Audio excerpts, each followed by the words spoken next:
മരണം മാത്രമല്ല, വിധിയും ശോചനീയമായിരിക്കും. യാക്കോബ് 2:13. കാരുണ്യം കാണിക്കാത്തവരുടെ മേൽ കാരുണ്യരഹിതമായ വിധിയുണ്ടാകും. എന്നാൽ കരുണയുള്ളവർ ഭാഗ്യവാന്മാർ, അവർക്ക് കരുണ ലഭിക്കും. മത്തായി 5:7. ശത്രുവിൻ്റെ മരണവാർത്ത കേട്ട് ശയ്യാവലംബനായ ഒരാൾ പരിതപിച്ചു. അയാൾ എൻ്റെ കൈകൊണ്ട് മരിച്ചില്ലല്ലോ എന്ന്. ഞാൻ മരിക്കുന്നതിന് മുൻപ് അവൾ ഇവിടെ വന്നാൽ ഞാൻ ചെരിപ്പൂരി അടിക്കും. മറ്റൊരുവളുടെ പരിദേവനം. മരണക്കിടക്കയിൽ പോലും ശത്രുതയുടെ അടുപ്പിൽ പ്രതികാരത്തിൻ്റെ ചോറ് വയ്ക്കുന്നവർ, ശത്രുത പൊതിച്ചോറായി സൂക്ഷിക്കുന്നവർ. ഒരു കുട്ട മണ്ണിനോ ഒരു പണമിട പൊന്നിനോ നിനക്കൊന്നും നേടിത്തരാനാവില്ലെന്ന് നീ തിരിച്ചറിയണം. ആകുമായിരുന്നെങ്കിൽ പിടിച്ചു പറിച്ചവൻ്റെയും അന്യായമായി കൂട്ടിവെച്ചവൻ്റെയും തലമുറ അന്യം നിന്ന് പോവില്ലായിരുന്നു. അതുകൊണ്ടിതാ ഇന്ന് നിന്റെ മുൻപിൽ തിന്മയും നന്മയും വെക്കുന്നു. ഒരു തിരഞ്ഞെടുപ്പാണ് ആവശ്യം. യേശയ്യ 1:19. അനുസരിക്കാൻ സന്നദ്ധമെങ്കിൽ ഐശ്വര്യം ആസ്വദിക്കും. ധിക്കരിക്കാനാണ് ഭാവമെങ്കിൽ വാൾ. രണ്ടിലൊന്ന് തിരഞ്ഞെടുക്കേണ്ടത് ഞാനാണ്, നമ്മളാണ്.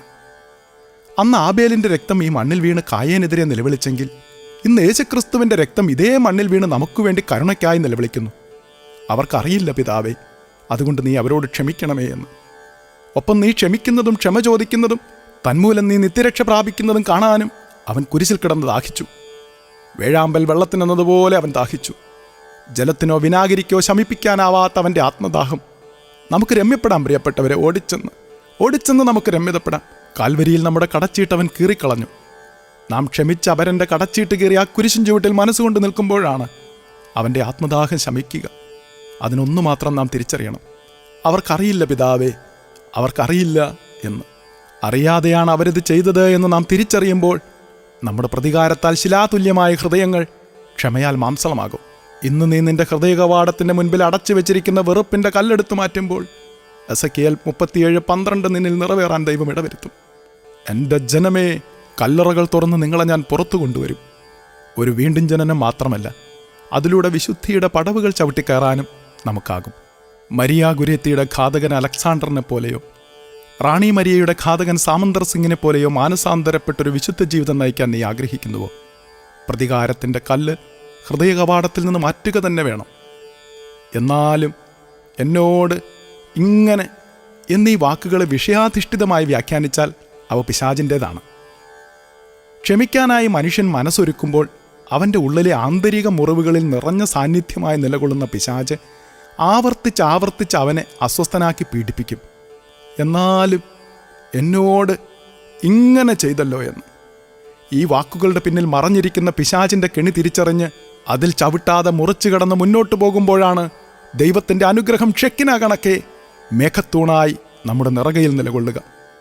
അതിനുള്ള ഉദാത്ത മാതൃകകളോ ഭാരതത്തിൽ ഒറീസായുടെ തീരങ്ങളിൽ നിരാരംഭരായ കുഷ്ഠരോഗികൾക്കിടയിൽ അവരിലൊരുവനെപ്പോലെ മറ്റൊരു ഡാമീനായി പതിറ്റാണ്ടുകൾ ശുശ്രൂഷ ചെയ്ത വന്ദിനായ സ്റ്റെയിൻസിനെയും ഫിലിപ്പ്, തിമോത്തി എന്നീ 2 അരിമക്കുഞ്ഞുങ്ങളെയും ജീപ്പിലിട്ട് ചുട്ടുകൊന്ന കൊലയാളികളോട് യേശുക്രിസ്തുവിനെ പ്രതി എല്ലാം മറന്ന് സർവം ക്ഷമിച്ച് പ്രാർത്ഥിച്ചനുഗ്രഹിച്ച വന്ധ്യവനിത ശ്രീമതി ഗ്ലാഡിസ് സ്റ്റെയിൻസ് നമ്മുടെ മുൻപിൽ ജീവിക്കുന്ന ജീവനുള്ള സാക്ഷ്യമാണ്.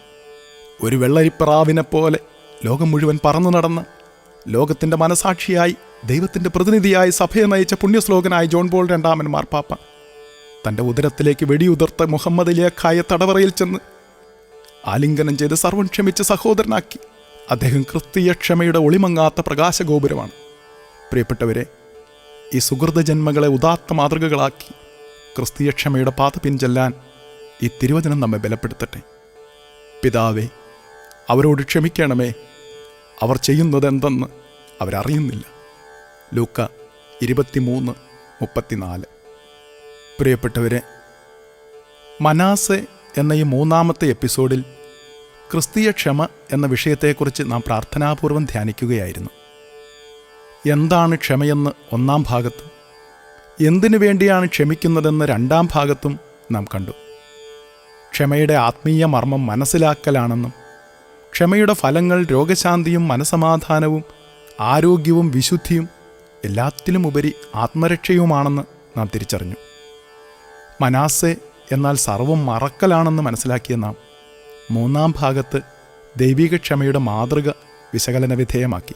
രമ്യതപ്പെടാൻ മുൻകൈയെടുത്തത് ദൈവമാണെന്നും പരിഹാരം ചെയ്യിക്കാതെ പാപത്തിൻ്റെ ശിക്ഷ സ്വയം ഏറ്റെടുത്തുകൊണ്ട് ദൈവിക നീതിയും രക്തം ചിന്തി മരിച്ചതിലൂടെ പാപങ്ങൾ ക്ഷമിച്ചുകൊണ്ട് ദൈവിക കാരുണ്യവും കുരിശുമരണത്തിലൂടെ ഒരേ സമയം ദൈവം പ്രകടമാക്കി എന്ന് നാം മനസ്സിലാക്കി. ഇനിയും പൂർണ്ണമായും അനുഗ്രഹിക്കപ്പെടണമെങ്കിൽ നാം വേദനിപ്പിച്ചവരോട് ക്ഷമ ചോദിക്കണമെന്നും നാം കണ്ടതാണ്. എല്ലാറ്റിനും ഒടുവിൽ 4-ാം ഭാഗത്ത് പ്രതികാരം പൈശാചിക ഭാവമാണെന്നും ജീവിതാന്ത്യം ഓർത്തെങ്കിലും ശത്രുത അവസാനിപ്പിക്കണമെന്നും നാം തിരിച്ചറിഞ്ഞു. പ്രിയപ്പെട്ടവരെ, നീരസം, കോപം, വെറുപ്പ്, വിദ്വേഷം, വൈരാഗ്യം, പ്രതികാരചിന്ത ഇവ എന്നേക്കുമായി അവസാനിപ്പിച്ച് ദൈവം പരിശുദ്ധാത്മാവിലൂടെ യേശുക്രിസ്തു വഴി നമുക്ക് വച്ചു നീട്ടുന്ന രമ്യതയുടെ അനുഗ്രഹിക്കപ്പെട്ട ഒരു വിശുദ്ധ ജീവിതം നയിക്കുവാനുള്ള കൃപയ്ക്കായി ഒരു നിമിഷം നമുക്കൊന്നു ചേർന്ന് പ്രാർത്ഥിക്കാം.